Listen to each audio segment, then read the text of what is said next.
Dalam rapat paripurna 11 Juli 2023, DPR RI bersama pemerintah telah mengesahkan RUU Kesehatan menjadi undang-undang. Meski begitu, Undang-Undang Kesehatan yang baru ini masih mendapat penolakan dari sejumlah kalangan yang bergerak di bidang kesehatan. DPR RI bersama pemerintah menyadari perlunya penguatan sistem kesehatan nasional dengan terjadinya pandemi COVID-19, sehingga perlu transformasi menyeluruh untuk meningkatkan derajat kesehatan dan kualitas masyarakat, serta menjawab berbagai tantangan di dunia kesehatan nasional. Pemerintah menilai perlu kerja keras dan sistem kesehatan yang tangguh untuk mewujudkan Indonesia Emas 2045. Melalui Undang-Undang Kesehatan ini, pemerintah mengubah fokus dari mengobati menjadi mencegah. Perlu adanya transformasi kesehatan untuk membangun sistem kesehatan tangguh, mandiri, dan inklusif. Untuk itu, layanan kesehatan primer perlu dikedepankan sebagai layanan promotif dan preventif, sehingga harus ada standarisasi terhadap layanan primer dan laboratorium kesehatan di seluruh Indonesia. Dari akses layanan kesehatan yang susah menjadi mudah.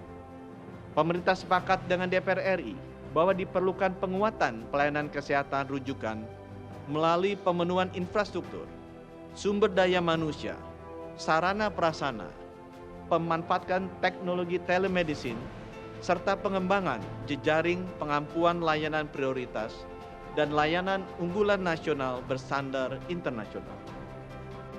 Dalam perjalanan pembahasan RUU Kesehatan, DPR RI melalui Komisi 9 sudah berupaya membuka ruang seluas-luasnya bagi publik, terutama organisasi-organisasi di sektor kesehatan untuk menyampaikan aspirasi dan masukan. DPR RI juga terus berupaya menjelaskan pada publik untuk menjawab berbagai kekhawatiran atas kehadiran Undang-Undang Kesehatan. Melalui Undang-Undang Kesehatan, DPR RI berpihak pada tenaga kesehatan di dalam negeri, tidak berpihak pada asing, baik tenaga kesehatan asing maupun produk-produk kesehatan. Anggota Komisi 9 DPR RI menegaskan, Undang-Undang Kesehatan tidak mengurangi peran dan kewenangan organisasi profesi kesehatan, melainkan mengarahkan organisasi profesi sesuai marwahnya. Undang-undang ini mengatur instrumen-instrumen yang tidak berbelit dan tidak menghabiskan biaya maupun waktu, serta jaminan perlindungan menyeluruh terhadap nakes, mulai dari tahap pendidikan hingga menjalankan praktek.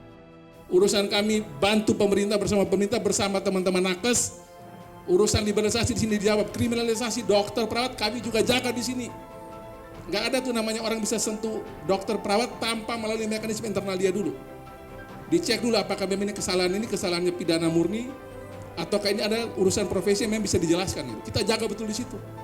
6 instrumen ini diatur ulang, jangan sampai tabrakan.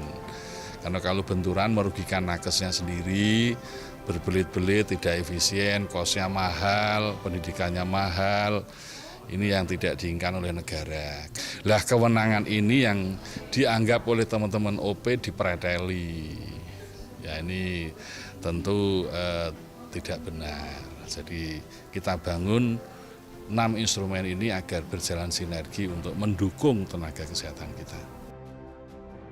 Ketua DPR RI Dr. Honoris Causa Puan Maharani mengimbau anggota DPR RI dan pemerintah segera mensosialisasikan Undang-Undang Kesehatan yang baru kepada publik, sehingga seluruh masyarakat memahami betul manfaat Undang-Undang Kesehatan dan mampu menciptakan sektor kesehatan nasional yang lebih baik, serta terwujudnya sinergi APBN dan APBD untuk sektor kesehatan.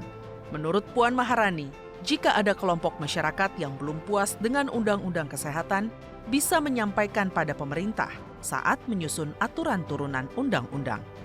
Karena DPR sudah selesai, nanti yang akan setelah mengundangkan akan mengeluarkan PP adalah Kementerian Kesehatan, bisa memberikan masukan tersebut, aspirasi tersebut kepada pemerintah melalui Kementerian Kesehatan.